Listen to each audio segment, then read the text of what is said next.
Ladies and gentlemen, good day and welcome to Nazara Technologies Limited Q1 FY24 earnings conference call hosted by Avendus Spark. This conference call may contain forward-looking statements about the company, which are based on the beliefs, opinions, and expectations of the company as on date of this call.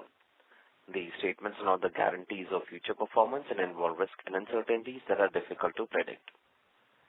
As a reminder, all participant lines will be in the listen-only mode, and there will be an opportunity for you to ask questions after the presentation concludes. Should you need assistance during this conference call, please signal an operator by pressing star then 0 on your touchtone phone. Please note that this conference is being recorded. I now hand the conference over to Mr. Sundar from Avendus Spark. Thank you, and over to you, sir. Thanks, Neil. Hi all. Greetings from Avendus Spark. We welcome you all to the 1Q FY24 conference call of Nazara Technologies Limited. The company would be represented by Mr. Nitish, Joint Managing Director, Mr. Sudeep, Chief Operating Officer, Mr. Rakesh Shah, Group CFO, and Ms. Anupriya Sinhadas, Head of Corporate Development. Thank you, and over to the management. Good morning, everyone. A very warm welcome to all of you to Nazara Technologies Q1 FY24 earnings call. This is Nitish speaking here. We have uploaded a results presentation on the exchanges, and I hope all of you have had an opportunity to go through the same. We are happy to share that this is our 10th quarterly result since our IPO, and we have delivered consistent year-on-year growth in revenues and profits, demonstrating the stability and long-term compounding opportunity that Nazara's diversified gaming platform provides. For the first quarter of FY24, we have reported revenues of INR 254.4 crores, which is up 14% year-on-year. EBITDA for the quarter increased by 10% year-on-year to 33.1 crores, and our PAT increased to INR 20.9 crores, which is up 31% year-on-year.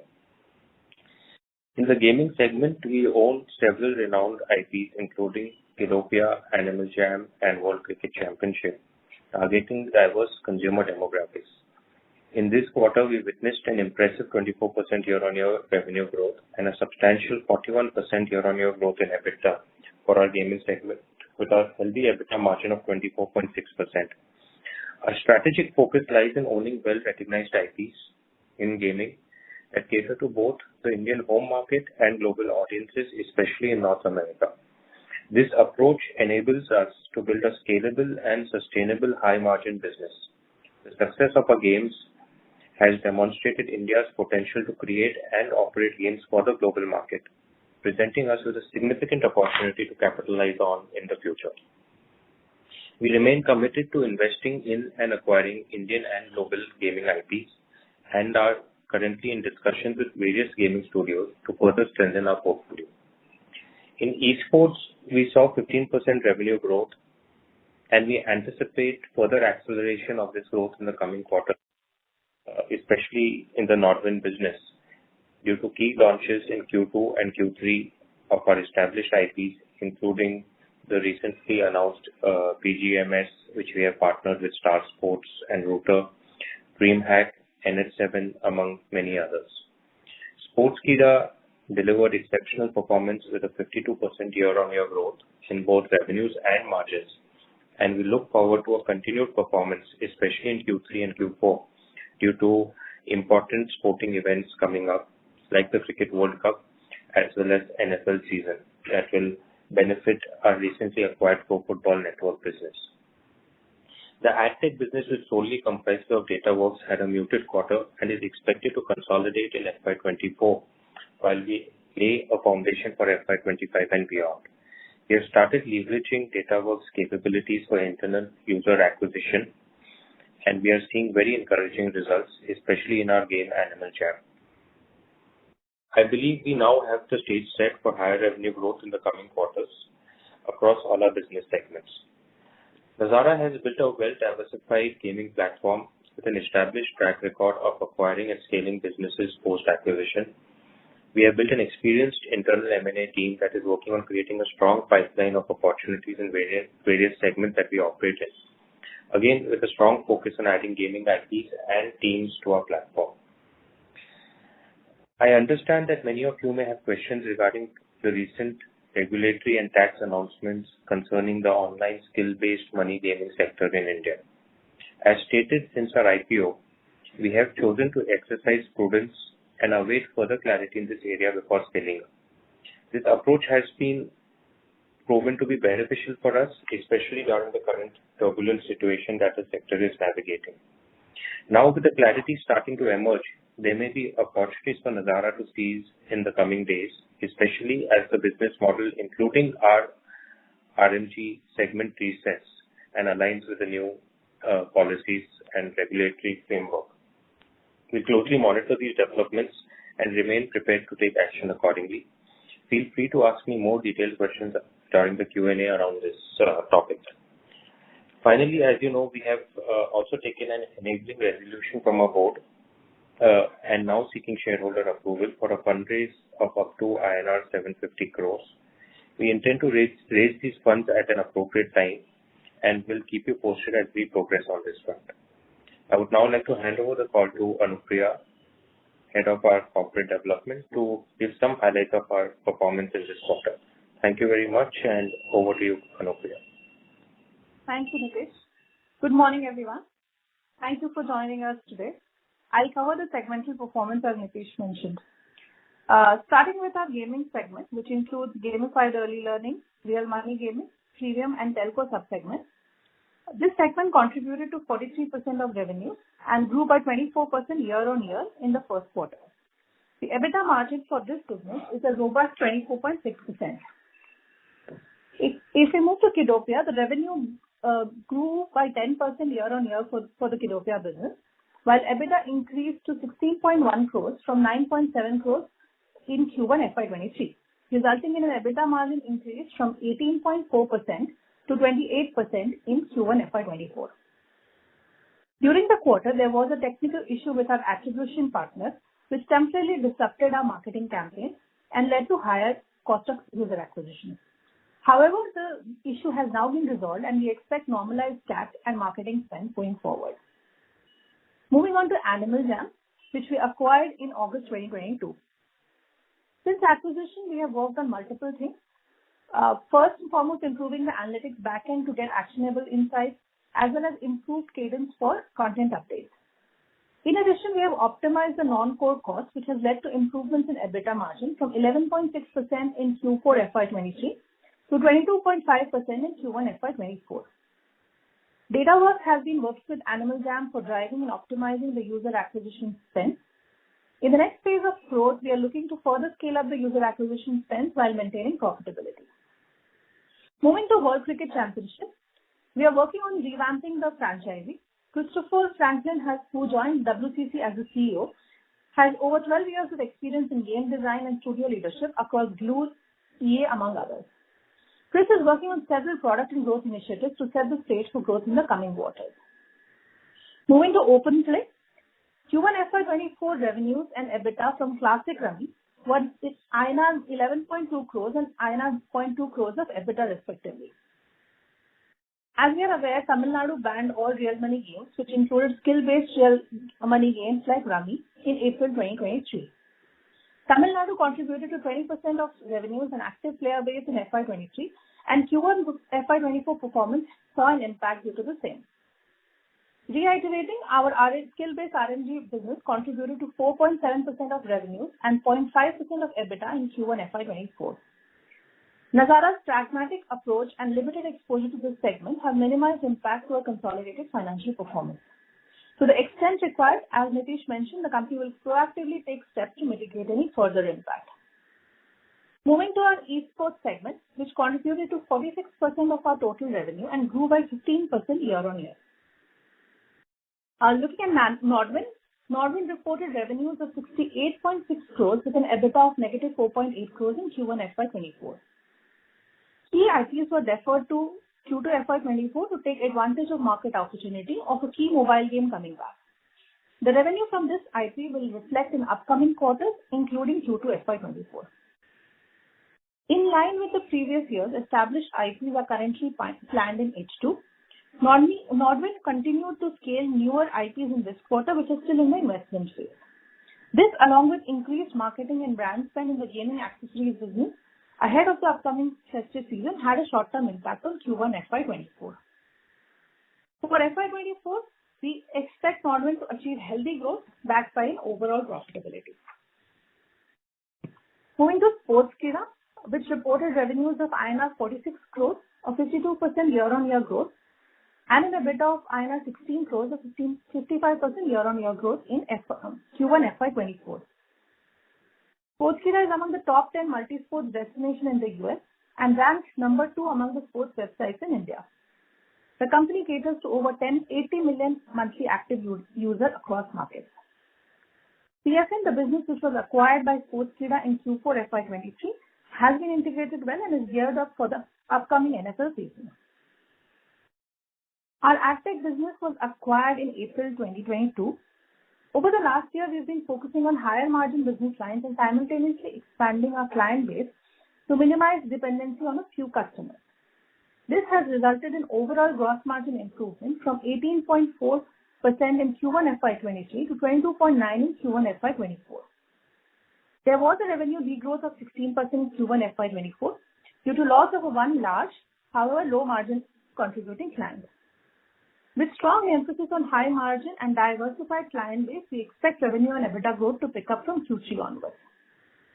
With this, I'll close my remarks here and we'd like to open the call for Q&A. I would request Nitish, Subir and Rakesh Shah to join me for the Q&A. Thank you very much. We will now begin the question and answer session. Anyone who wishes to ask a question may press star and 1 on their touchtone telephone. If you wish to remove yourself from the question queue, you may press star and 2. Participants are requested to use handsets while asking a question. Ladies and gentlemen, we will wait for a moment while the question queue assembles. Participants, you may press star and 1 to ask a question.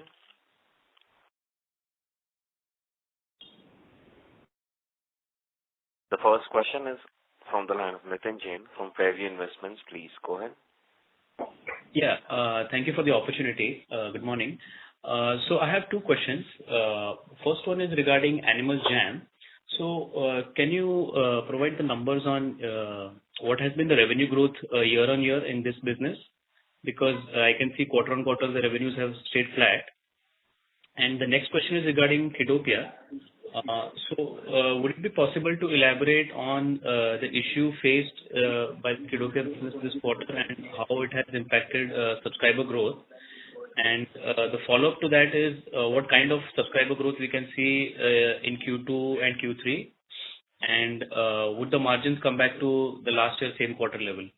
Thank you. Nitin, hi, this is Nitish. So for Animal Jam, we did not consolidate revenues in Q1 of FY23, which is why we have not given the comparison with that.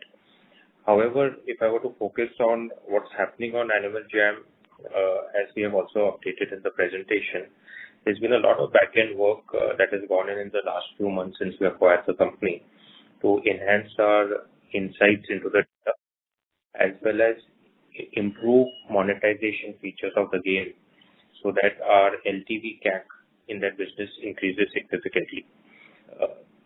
On the second end, we have been working very closely with the DataWorks team to optimize the user acquisition, and again, we presented quite some details in the presentation on how we are doing that and the benefits that we're starting to see.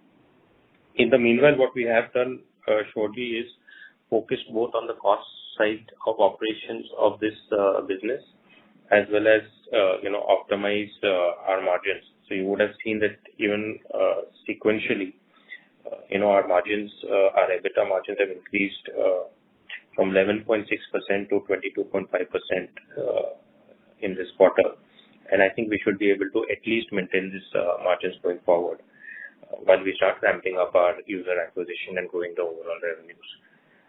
That's on Animal Jam. On Kiddopia, we basically had an issue with Google ad platform where there were certain changes and that caused a temporary interruption in our ability to spend effectively. That got resolved in early June, and therefore we think we will normalize the spends as well as the CPT or the CAC that we track in coming quarters. I expect positive impact of it in Q2. We believe that with this normalizing, you will again see subscriber growth happening in the coming quarters. And we are also experimenting now with other monetization methods, etc., to increase our overall ARPU. I hope that answers your question. Happy to answer any follow-up questions you may have. Yeah, just the follow-up on the margins. If we go back to our usual quarterly spends, where do we see the margins going back to? I think Kiddopia is today we should look at a 20 to 23% kind of margin range, because we need to kind of balance margins along with growth. So if we do get good opportunity to scale up at costs that we are comfortable with, we'll definitely prioritize growth as well. So I think 20 to 23% on a steady state is what we should look at. Perfect. That's helpful. Thank you. Thank you. Next question is from the line of Rohan Nagpal from Helios Capital Management. Please go ahead. Hi. Thanks for the opportunity. A couple of questions. One, there have been a number of acquisitions that have taken place over the last year. So would it be possible to break out the growth numbers for gaming and esports on a like-for-like or organic basis? And the second question was on Kiddopia. Your subscriber numbers have been more or less flat. So are you seeing like a plateau or a high plateau in terms of your subscriber rate, or do you think there is possibility to expand this further? So yeah, those are the two questions from my end. Thank you. Hi. So on the esports business, we are seeing a steady 30 to 35% organic growth, on a annual basis, and I think we will continue to maintain that as many of our IPs start maturing. We will continue to see that. In addition to that, any M&A activity that we do will add to that business. And as you also know, Nodwin Gaming has recently closed a round of funding of about $28 million from existing investors as well as Sony Corporation. And you can expect to see more M&A activity on that front.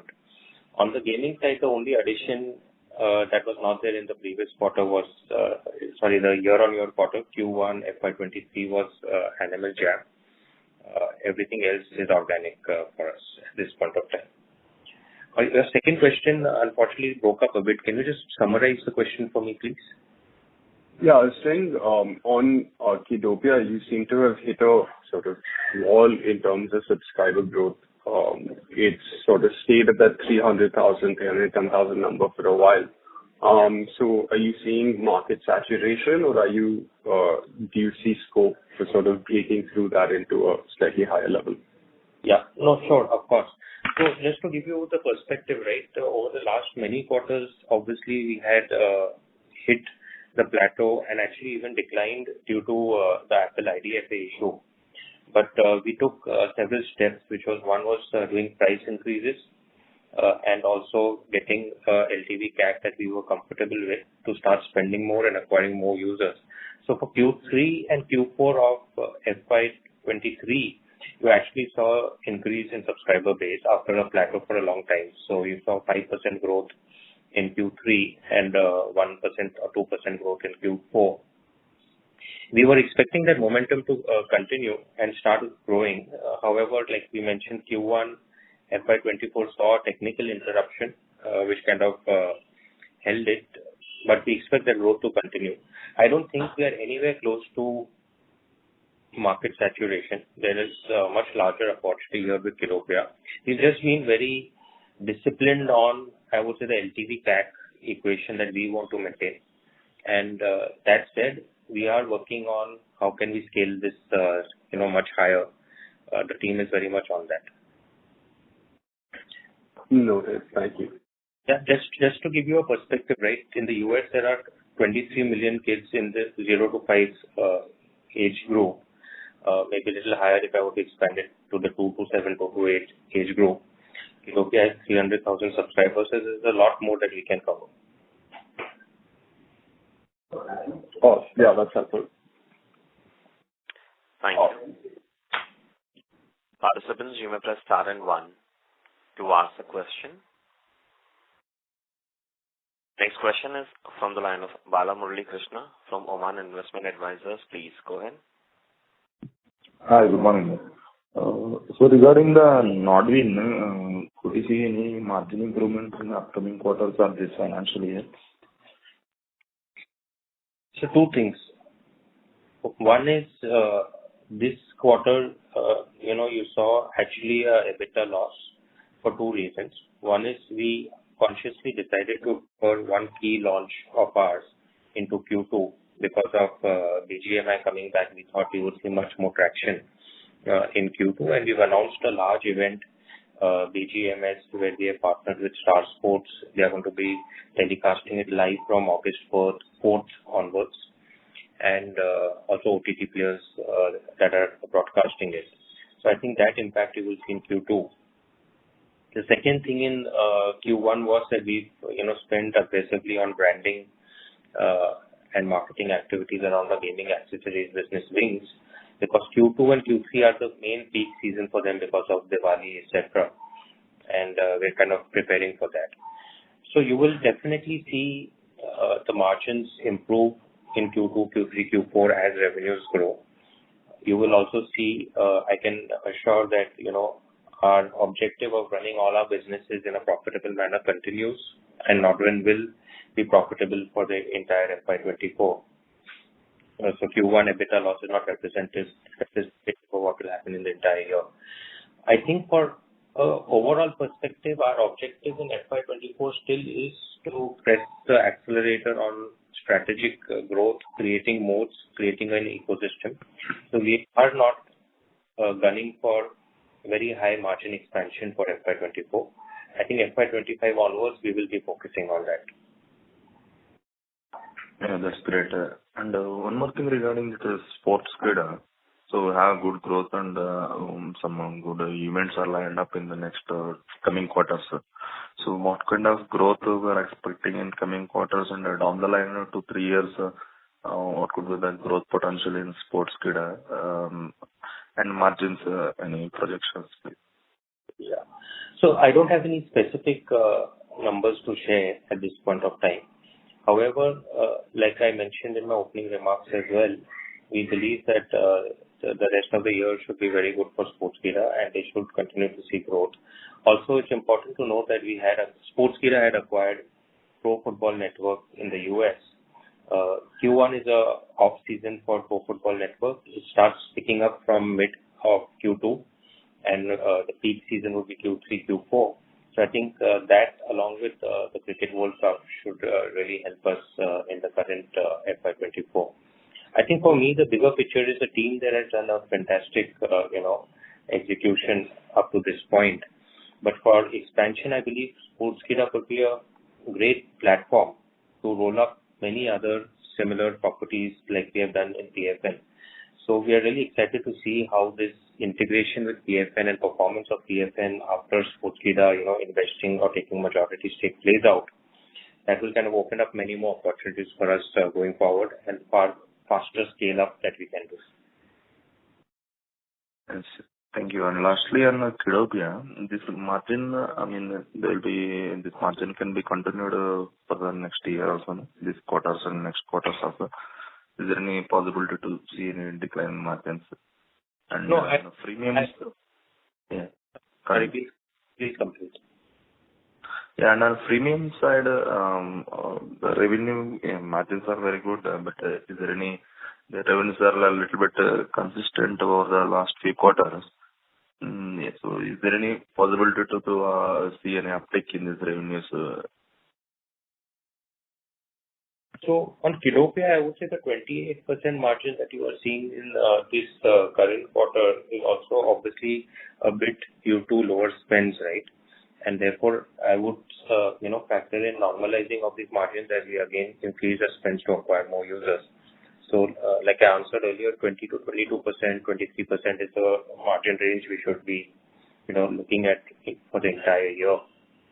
Coming to the premium business, I believe if we own high quality gaming IP, like we have already, Kidopia, Animal Jam, World Cricket Championship, there is a lot of potential in these IPs that can be unlocked. Today we are just monetizing the obvious, ways like in-app purchases, advertising and subscription, but many more opportunities can be unlocked in terms of monetizing over a period of time.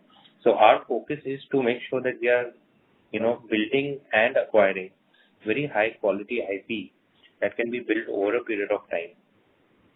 Gaming business in general should remain a high margin, scalable, sustainable business, and that's why we are very excited about it.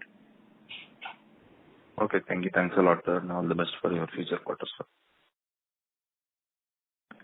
Thank you.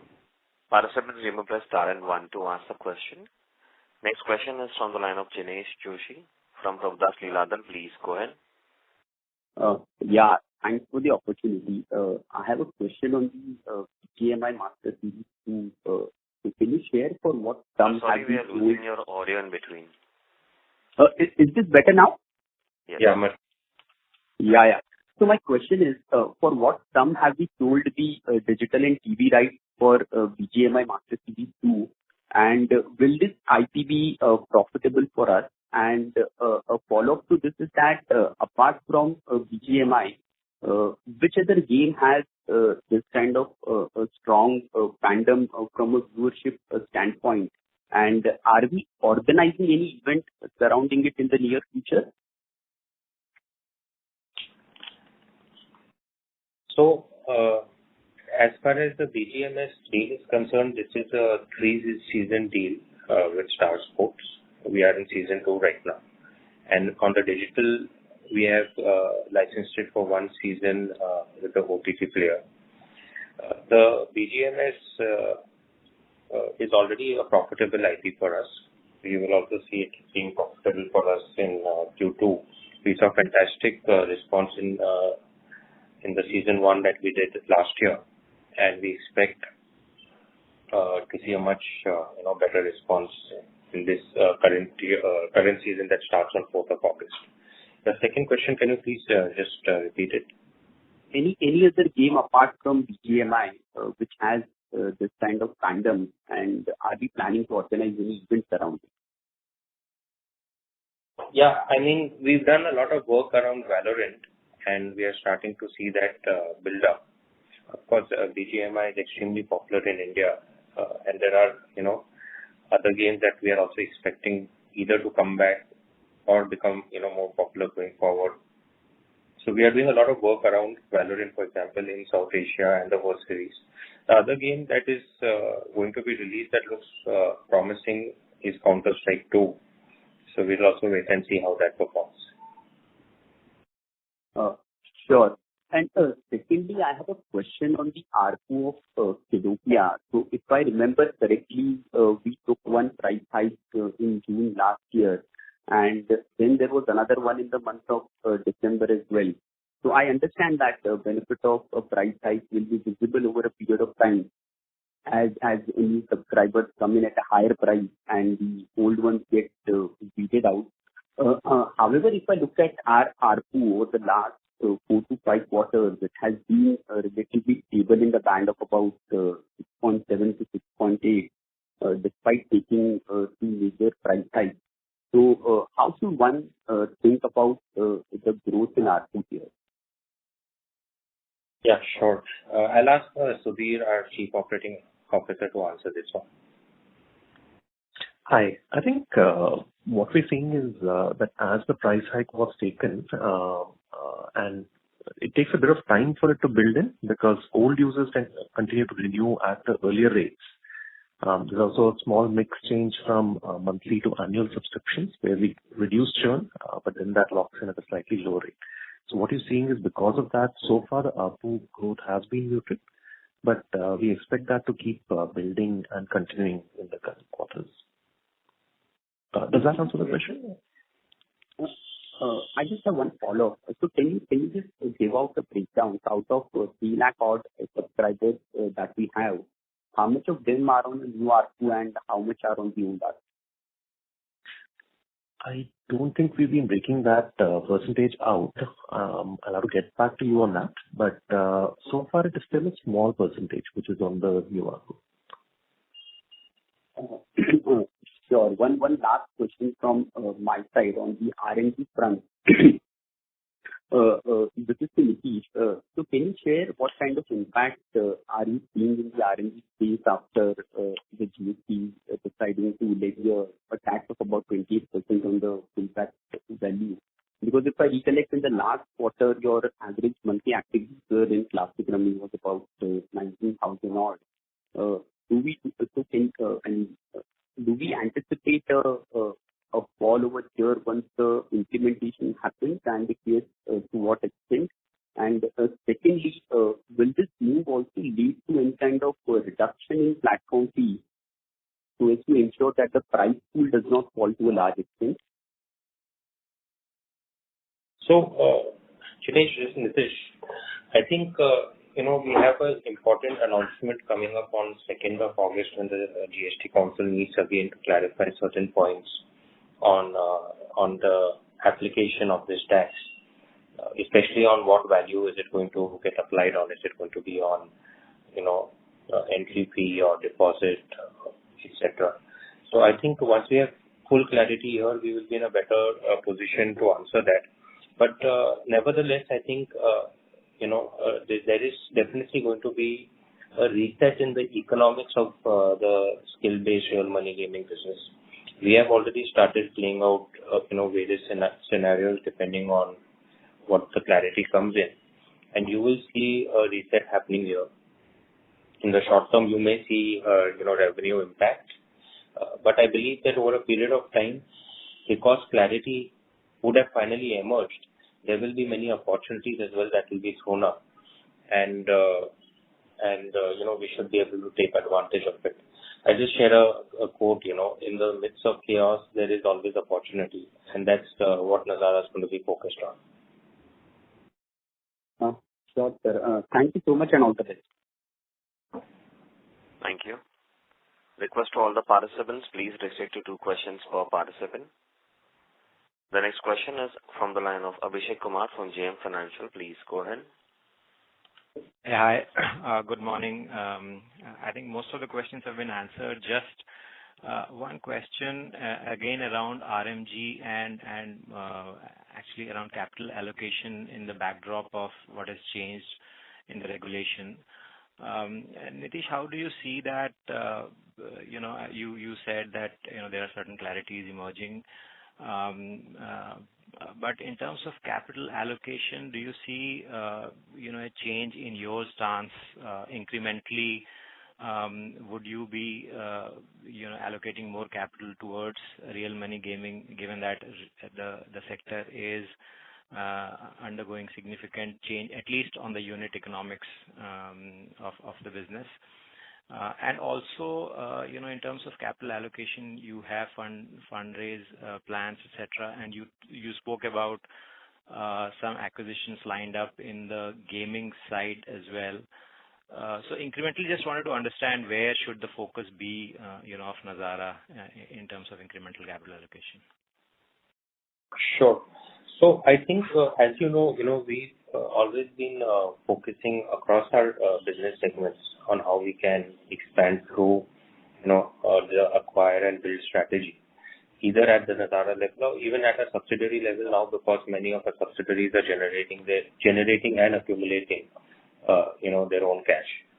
So each of our subsidiaries will continue doing their own allocation or capital allocation, which we, very actively work with them.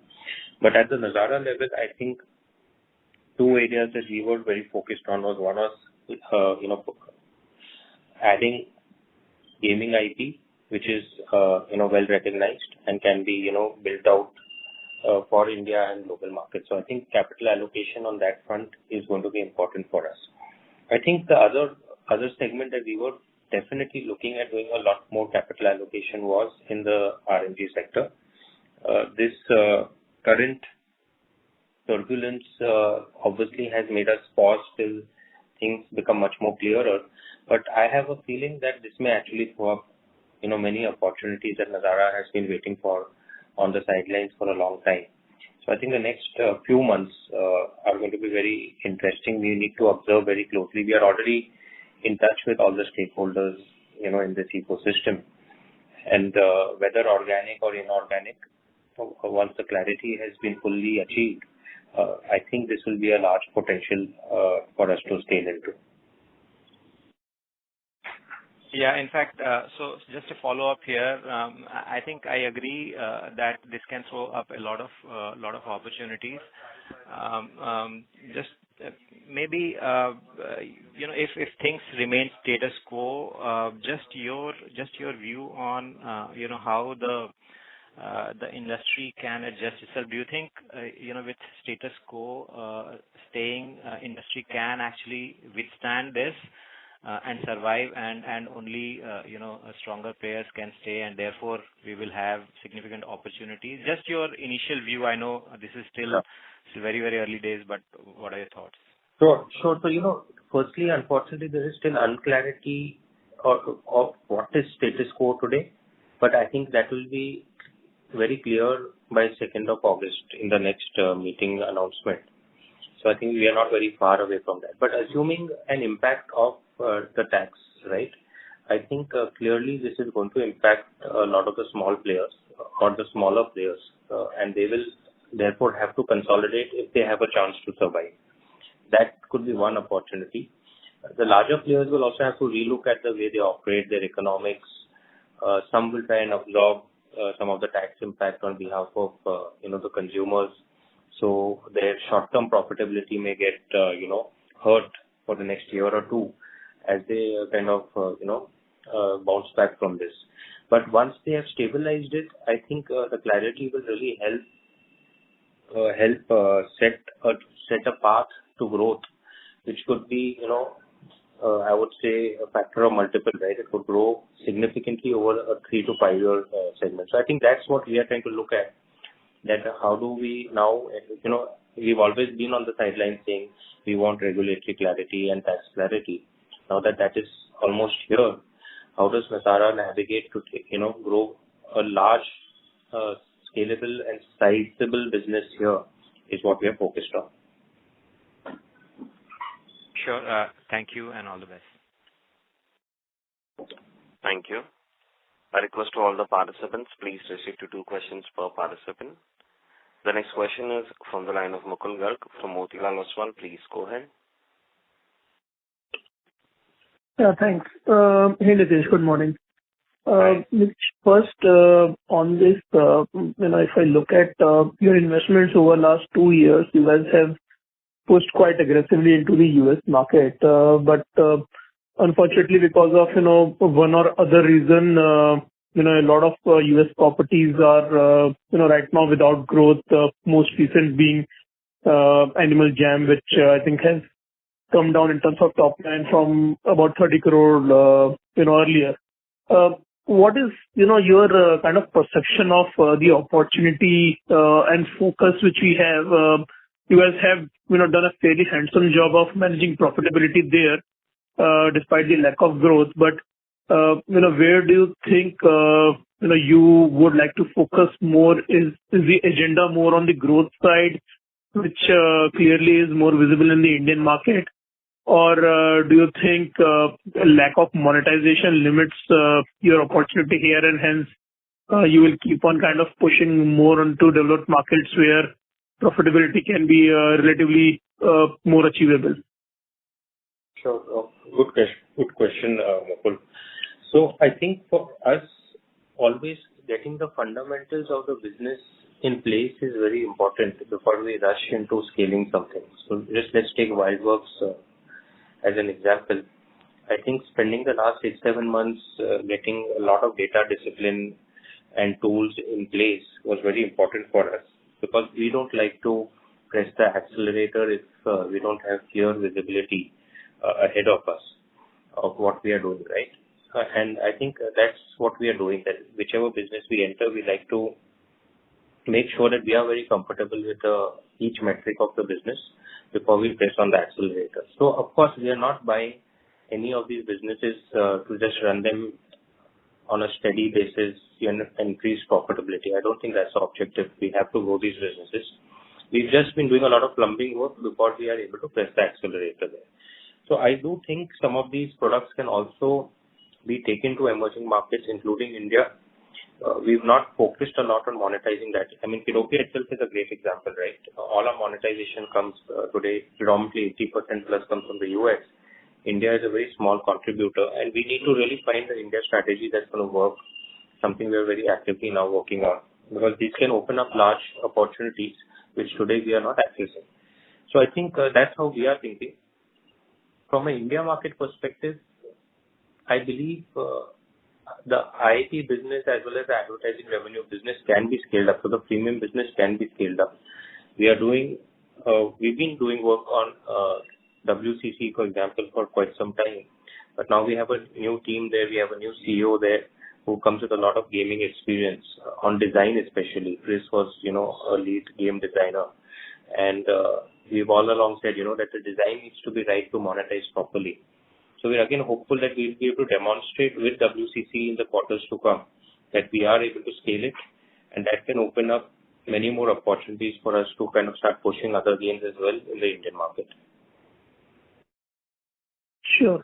Also, just again asking on the RMG side, do you see a potential scenario after the obviously government decision on second that we might be kind of on the exit side of the consolidation in some scenario, or do you think there is only one way of us kind of being a buyer out there?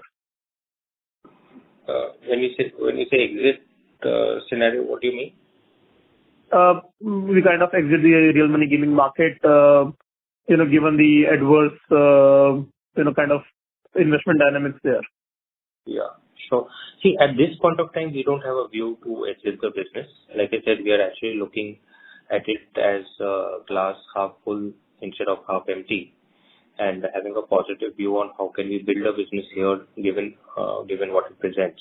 But depending on how the final clarity comes in, obviously if there is a policy that we feel may make the business unviable, then we will take a prudent call as required. Understood. Thanks for taking my question. I'll get back into the queue. Yeah. Thank you. Next question is from the line of Abhishek from ICICI Securities. Please go ahead. Hi, sir.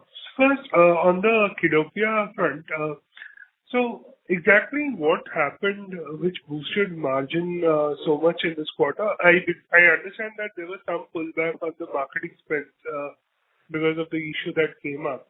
But there must have been some other changes also, changes to the fixed cost model, which will be retained going ahead. So if you could give us some clarity on that, it would be helpful.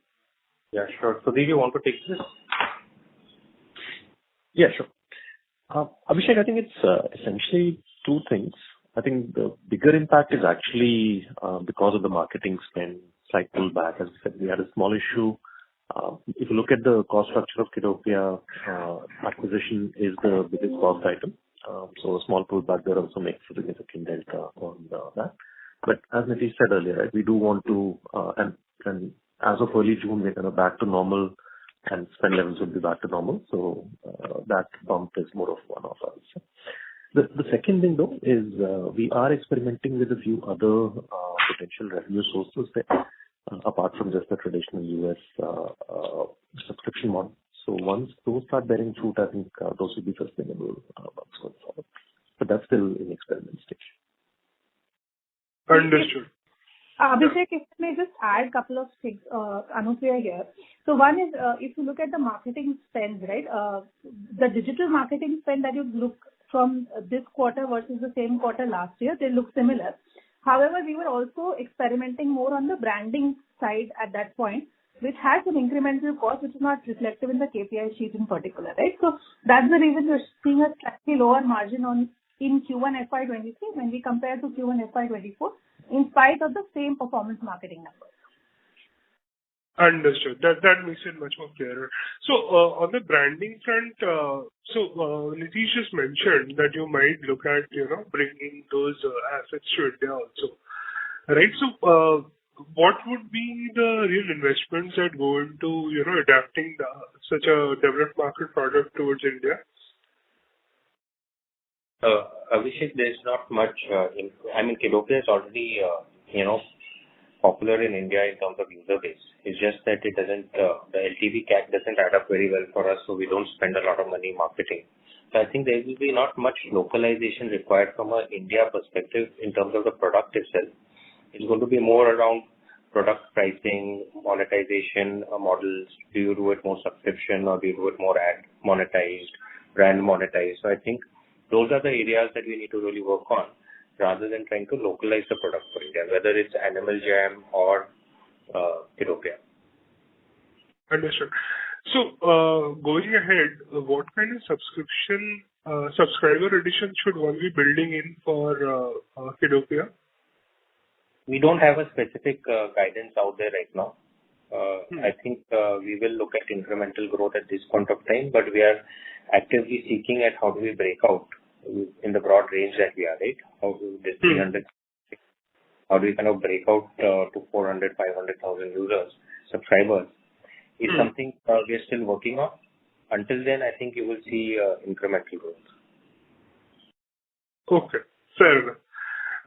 Now, just one more question on the new celebrity endorsement which you did. I think it was with cricketer Shubman Gill for esports. Now, I understand Shubman Gill is pretty popular, but I did not really understand what is his connection with esports. So, if you could give some clarity on the thought process. Sure. So he specifically has come in as a brand ambassador for our gaming accessories business, which is Wings. It's an overlap between, I would say, youth icon, and Shubman Gill is also a very active gamer himself. So I think a lot of the communication is going to be around that, leveraging him and his passion in gaming into the Wings gaming accessories business. Got it. So, is my understanding correct that you're trying to reach out an audience slightly larger than the hardcore gamers? Yes, the casual gamers also. Got it. That's all. Thanks for the opportunity. Thank you. Next question is from the line of Rohan Nagpal from Helios Capital Management. Please go ahead. Thanks for the follow-up. Continuing with the theme of trying to understand the metrics of the business, I want to go back to what you said about 30 to 35% organic growth. So if I look at Q1 FY23, based on your presentation, if I add up all of the units that are included in gaming today, that adds up to about 40% of the revenue. So gaming in Q1 FY23 generated 89 crores in revenue. If I look at gaming in Q1 FY24 and I net out the 22 crores from Animal Jam, I get an 87.5. So is it fair to say on an organic basis that revenue is actually shrunk? So two things, right? One is the 30 to 35% growth that we spoke about I was alluding to the esports business. But the question was pertaining to the esports business.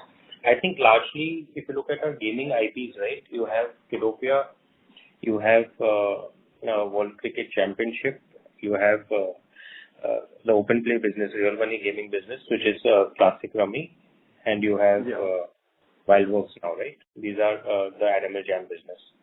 So Kidopia has grown 10% year-on-year. WCG has been largely flat at this point of time. And the negative impact you are seeing is on the RMG business because the classic Kami business took a hit in Q1 due to the Tamil Nadu ban, because for that particular product you have almost I think about 20% of revenues come from that state, which got banned in early April. So you saw a sharp drop over there. So I think that's the current mix of the business. So you're right, it's kind of flattish on a combined basis, but we are quite hopeful with the work we are doing, we will start growing those businesses. Okay. And speaking of, the reason I asked the disaggregation on Sportskeeda as well was because in Q4 FY23, I think the revenue number was 28.7. This quarter, once you've included the football network, you have Pro, that number is 46. So how much? What do the numbers look like on an organic basis over here? I don't have a breakup at this point of time, but just to give the right perspective, I think much of the growth has come organically in Q1 from Sportskeeda, because you also had IPL in Q1 that took place. This is actually the lowest quarter or the lowest season for Pro Football Network. So there is there is some revenue contribution and zero EBITDA contribution by Pro Football Network in Q1. Nitish, if I may just add, sorry, Sudhir here. I think it's worth mentioning. Pro Football Network is a single sport kind of site, right? So it's only around American football, or what we would have called rugby in India, maybe American football, right? That one. And that's NFL. That season basically runs from September to Jan every year. So this quarter is completely kind of out of season for them. So this season actually had a marginal maybe loss on EBITDA for them, and definitely, as Nitish said, very little revenue contribution. So most of this is organic, what you see. So this is primarily organic growth driven by IPL traffic? Not just IPL. If you look at Sportskeeda as well, more than half of the revenue now comes from the US. So IPL definitely is a factor, but they have grown on other US sports quite significantly as well, and that continues to happen. Could you just provide some color on like where that growth is coming from in the US? That'd be helpful, because it is a sizable jump, right? Even on a quarterly basis. Let me answer that. So just to break it up, just share some data. So Pro Football Network did about 2.5 crores of revenue out of this 45.8 crores that we did in Q1. So as you can see, the contribution was fairly limited. Growth has come from, I think, one is our US revenue, ad revenue, the ECPMs that we get have grown significantly. The monthly active user base has grown. Plus, we have direct sales that have also grown quite a bit. So I think these are the key contributors to revenue growth in this quarter. Got it. That's helpful. Thank you. A reminder to all the participants, you may press star and 1 to ask a question. Next question is from the line of Nitin Jain from Fairview Investments. Please go ahead. Thank you for the follow-up opportunity. So I'd like to talk about the employee expenses. So there has been a jump of around 60% over last year. So is there any one-off here, if you can clarify? I think one is we've added, many more teams. For example, you have the entire Pro Football team come in, and also you have some small one-off expenses, I think, in the year, but they would not overall. So I think it's overall team addition, and also WildWorks, because the WildWorks team is in the US. So that entire team has also got added, I think about 35 to 40 people. Those are the new additions to what would increase the salary cost or the employee cost. Okay. And do we see this trend going forward as well? In terms of cost increase? Yeah, employee expense cost increase. I mean, if you were to acquire new businesses that come in with new teams, then obviously those costs would get added on. Organically, we don't expect the team cost to increase much. Okay. Just on the margins again, at the end of Q4, the commentary was more in the direction of, margins improving this year for the overall business. Now, if you look at the three verticals, other than gaming, the other two verticals, esports and AdTech, they have seen a decent, EBITDA margin decline. So, how do we see the profitability for the rest of the year? We are aiming for a margin that would be higher than the previous year for sure for FY24. This is on a blended basis. Again, I don't have a specific guidance at this point of time, but we expect the overall margins to be better than previous year. To be better than FY23? Correct. Okay, great. And the last one is on the recent regulation change on GST announcement. So, do we also see an impact on esports because there is a profit pool involved there too? So, if you could clarify. No, there is no impact whatsoever on esports because there is no wagering or there is no money put in by the consumers or players.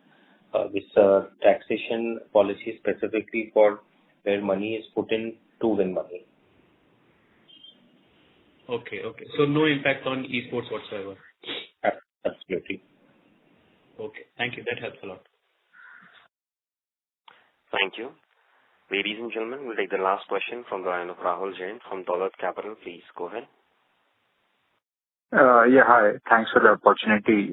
Just to understand what has happened in this case, in this quarter from a Nodwin business point of view, and how much of that is also pertaining to this ban lift that happened on BGMI during the quarter, and how from a 12-month and beyond perspective you see this business can change provided the status quo remain in terms of BGMI continuing as a game in India.